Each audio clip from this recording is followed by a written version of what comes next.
amazing viewers. Thank you so much for joining me on my program once again. I appreciate you wherever you are connecting from. If you have not subscribed to my channel, please kindly subscribe to my channel. Click the notification bell so that you'll be notified each time I upload a video.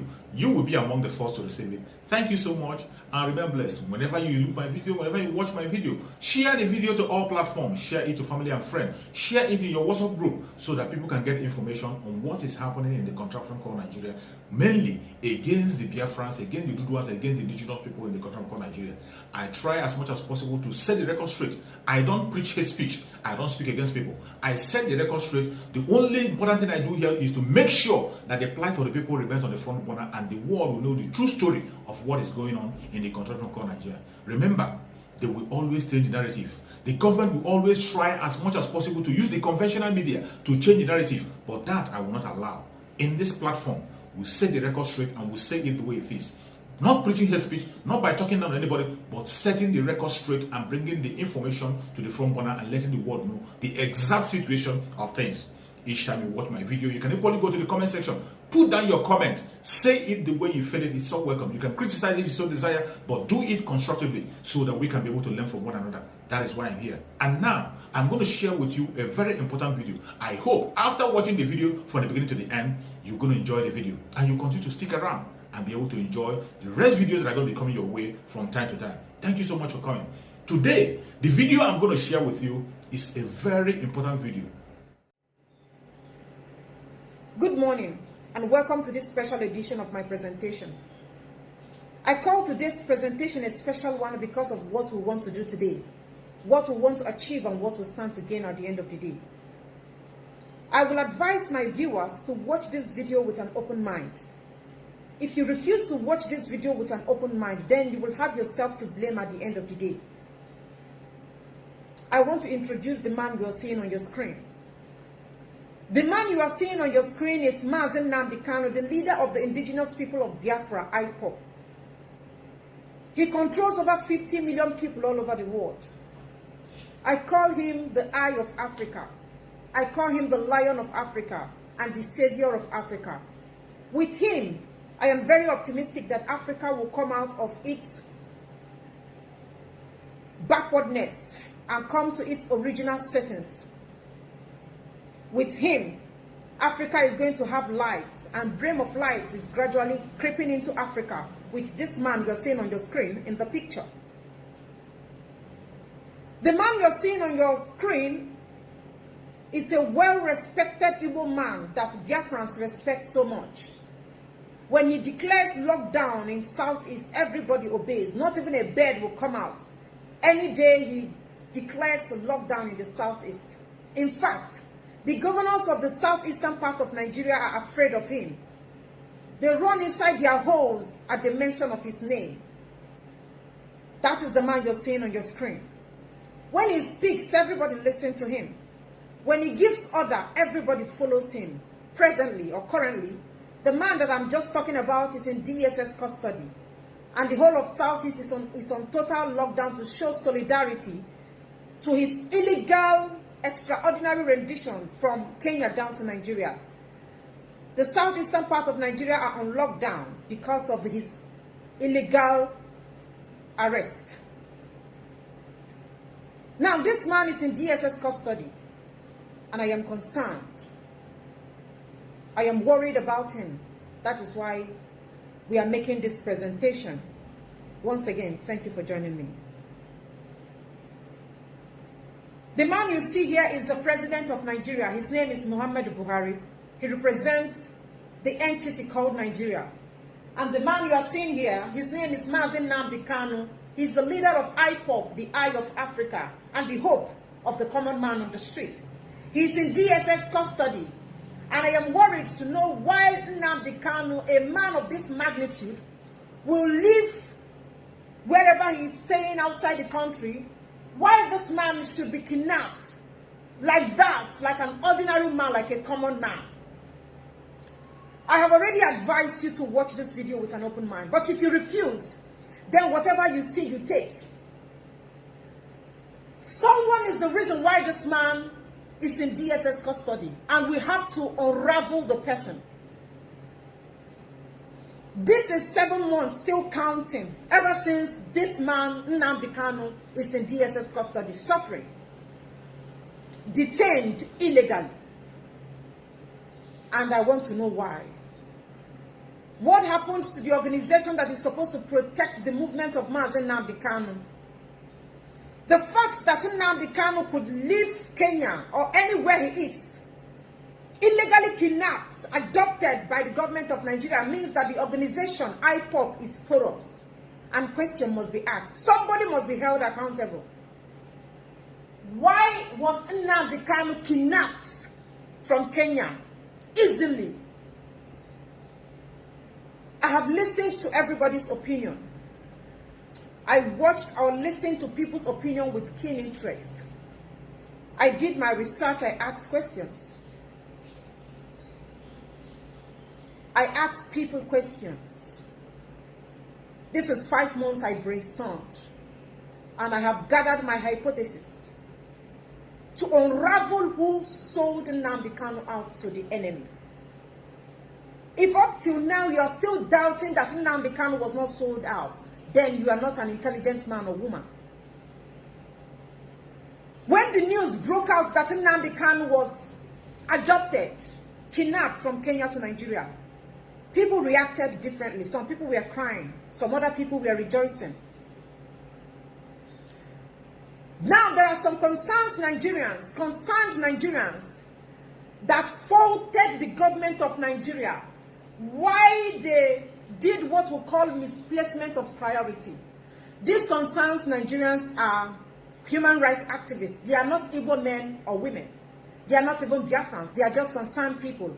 Why the federal government of Nigeria will go after Nnamdi Kanu when there is hunger crisis in Nigeria, when there is security crisis in Nigeria? Why take Nnamdi Kanu case as a top priority when the Boko Haram in the north are ravaging the north and bandits? When Fulani herdsmen are in the east perpetrating acts, why are you going after Nnamdi Kanu? These people are concerned. They raise the alarm. That is where I want us to clear the air. Like I said, I have gathered my hypothesis. And I want to discharge. What we are going to say here or do here does not have a concrete evidence. I am only brainstorming for 5 months. I don't want you to point fingers at anyone, and I am not going to point fingers at anyone. We are only here to ask questions, sensitive questions. And I also want you to ask questions, not to apportion blame to anyone or point fingers. These people said that the federal government of Nigeria adopted Nnamdi Kanu. And this is a make-believe picture. That is what I call it. People are queuing into that story and believing that the government of Nigeria adopted him. The government of Nigeria does not have hand in Nnamdi Kanu's illegal adoption. They might somehow, they might also be involved, but they are not the ones that sold Nnamdi Kanu out. I said we are going to unravel the person that sold him out. Just pay attention. Open your mind and welcome the truth, because it's going to hit you like a rock. When you say that these people kidnapped Nnamdi Kanu, you are giving the government of Nigeria credit and they don't deserve it. The government of Nigeria, as far as I'm concerned, does not have what it takes to go after Nnamdi Kanu.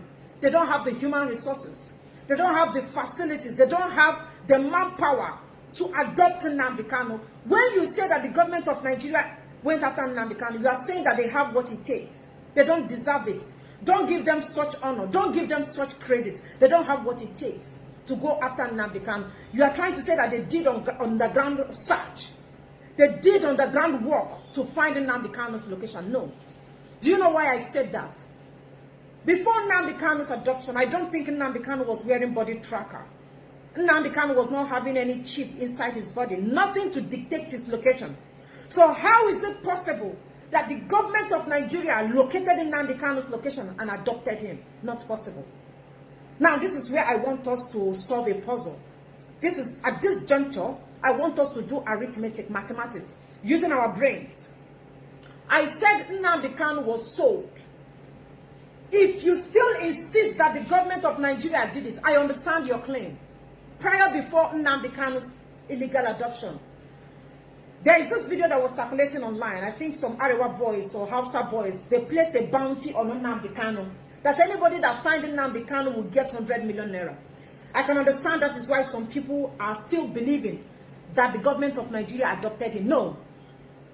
That is just what they used to distract you a little. They don't have a hand in it. They don't have the capacity. They don't deserve such. They don't have tracker. Nothing is working in that country. They can't do it.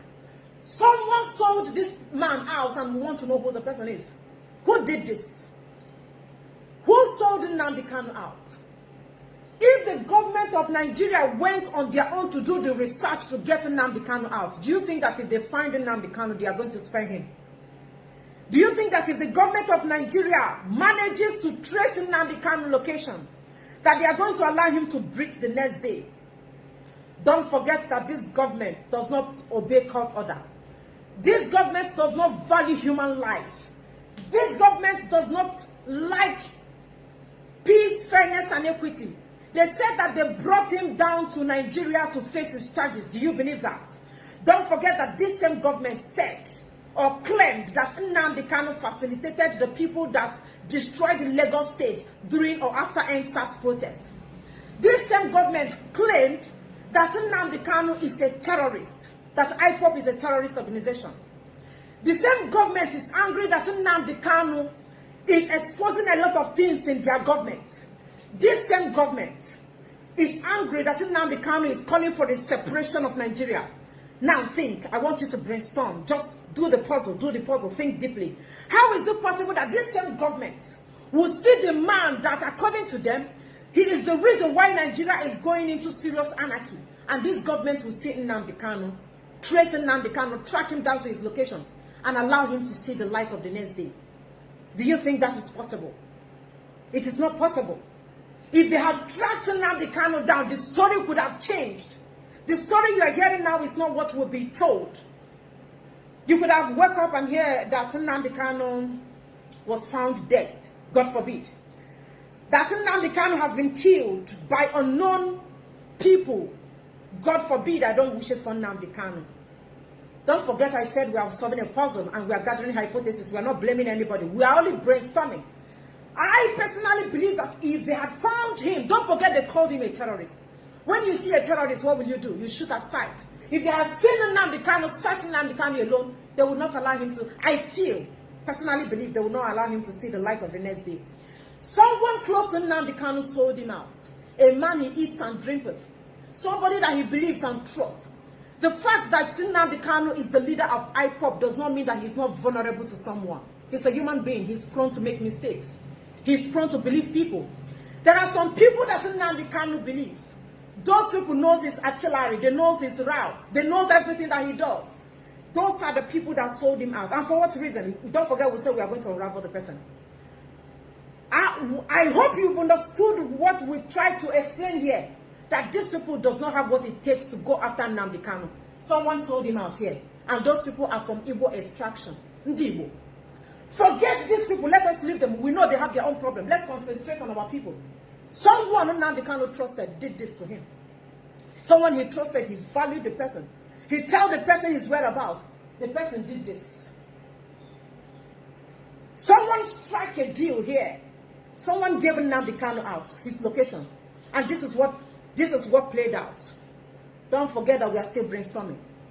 He gave Nnamdi Kanu out because of Igbo presidential election. You all will agree with me that Nnamdi Kanu have influence over people. When he sits down in Radio Biafra and starts telling people not to vote in that election, nobody will come out to vote. And Nnamdi Kanu is going to be a distraction in that 2023 election. That is why they had to take him out of the picture. And the person that sold him out instructed them, you must not kill Nnamdi Kanu. If you kill him, I'm going to raise alarm. If you kill him, I am going to tell the world that you killed him. You can torture him. Bring him down to Nigeria to face his charges. Make sure that he's in DSS custody or prison or anywhere for as long as you people want to do what you are doing. But please don't kill him. Spare him. If it was these people that caught Nnamdi Kanu, tell yourself the truth. The story will never be the same. Igbo man or woman, it might be Igbo man or woman, I'm not pointing fingers at anybody. But the person that sold Nnamdi Kanu is either a man or a woman. sold him out for a plate of jollof rice and afano. For a plate of jollof rice and roundabout food. Because of food, somebody sold his brother. Somebody sold her brother because of food. That person is watching me now. He or she knows that this is what he or she did. They sold him out. These people don't have a hand. They don't have a hand. These are the people that gave us this artillery. There are questions you're supposed to ask yourself. Of all the countries of the world, why did Nnamdi Kanu choose Kenya to go treat himself? Why did he choose Kenya? I want to ask the leadership of IPOP one question. What happened to Nnamdi Kanu's security? I thought that a leader of this magnitude, a man of this magnitude, whenever he's going from one country to another, there is protocol that is supposed to be observed. People are not even supposed to come around him. For him to leave from one country to another, the security in that country is supposed to be on standby. Why was it easy to kidnap Nnamdi Kanu? Somebody must be held accountable. Because you people don't have sense, that is why you don't want to hold anybody accountable. Somebody must be held accountable. Because of your laziness. Because of your laziness, that is why the East is on lockdown. Do you know that business have moved from Onitsha to Asaba? The fact that Igbo man is showing solidarity to Nnamdi Kanu does not mean that they love to shut their business down for a very long time. That is not fair on Igbo. For people that love to make money. Somebody, because of a plate of rice, greed and selfishness, because of what you stand to gain, you sold your brother out and your brother is in DSS custody suffering. This man is in a confined place where he has limited access to life, where he has limited access to water and food, and somebody did it. Someone that he trusts, somebody he believes, someone that he shares food and drink with. Someone that knows his artillery, someone that knows his movement. We have to start telling ourselves the truth. Moment of truth. Who sold Nnamdi Kanu out? Why did you sell him out? How will someone protect Boko Haram and bandits? But an Igbo man comes here, sell his brother for a plate of afano. Unfortunately, Nnamdi Kanu surrounded himself with some people that are fake. Ifajuna of our time. This man is very passionate about liberating Africa and liberating Biafrans. But there are people around him that are fake. He trusts the people, believing that with these people we are going to liberate the people. But he never knew that those people are snitchers. They are snitching on him. They sold him out. They intentionally gave his location out. And they instructed that this man would not be killed. That is why Nnamdi Kanu is still standing. They tell you, we don't want to kill him. I don't pray for that. I'm not even bringing that in the picture, but you know we are trying to say something here. Someone close to him did this to him, and the person will never go scot-free. Not all the people shouting Biafra, Biafra, IPOP are genuine people. Most of them are fake. They are out there because of the momentum Biafra agitation is getting. And don't forget, before I go into that, these people created this man. The federal government of Nigeria created this man. Without these people, this man will not be in the limelight. He will not be in the picture. Because these people are incapacitated. That is why he's always antagonizing them. Because these people failed. These people are monumental failure. These people are a total disaster to what governance, to what a nation should stand for. And because of that, this man came up, gathered followers, gained momentum, and people followed him because they only see him like, this is the only hope they have remaining. They failed. They created Nnamdi Kanu. These people you see here, they created Nnamdi Kanu. They created this man you see here. These people created this man. Without these people, the failure of these people, these people are a total disaster. Without them, you will not see this man. They created this man. And our Igbo people now use that opportunity to sell their own brother. That is why this man is suffering. They shout to Biafra, IPOP, IPOP. They are only looking for money. Give them money, they will stop talking. You see them shouting. You think they are doing it with their hearts. They are not genuine people. Not all those that call Father, Father shall see the kingdom of God. I asked the leadership of IPOP another question. How did Nnamdi Kanu manage to leave your location for 8 days in captive? And you did not raise alarm. You did not make a distress call. Do you know, because of that common mistake, this man is suffering for what he doesn't know about. This man is suffering because of your cowardice. This man is suffering because of your laziness. This man is suffering because of your nonchalant attitude. I tell you the truth to your face and nothing will happen. I tell you the truth. Somebody must be held accountable for your incompetence. I talk to the state government. Why won't I talk to you? Somebody must be held accountable. Your incompetency, your laziness, and your docility is the reason why this man is in DSS custody suffering. IPOP organization, I'm asking you, why did you allow such thing to happen? Why? Why did you allow this man to be suffering? Do you know that because of that, a lot of people have died? When the news broke out, many people took laws into their hands, started destroying things and making life unbearable for people in the southeast because they are angry that this man was illegally adopted. Because of you. Why did you make that to happen? You must be held accountable for what you did. Both you or any other person, I don't care who it is that is in the picture, whoever you are that caused this, God will never spare you. That is the truth. Now, this is me advising you. It has happened to Nnamdi Kanu. It can happen to you tomorrow. Don't trust anybody. Nobody should be trusted. As a boss in your office, the people that are working under you are looking for a way to poison you. Don't call anybody your bestie. Nobody is your bestie. Nobody loves you. This person is my bestie. That person is my bestie. Take the case of Nnamdi Kanu as an eye-opener. He trusted a lot of people, believed a lot of people, but they disappointed him. They failed him. That is why he's suffering. They sold him out for a plate of rice. Don't trust anybody in your place of work. Don't trust anybody. Nobody is your friend. Nobody is your best friend. They are looking for a way to take you out of the picture. They are looking for a way to kill you. They are looking for a way to poison you. They don't like you. They don't like your existence. This man is a genuine man. His intentions are right.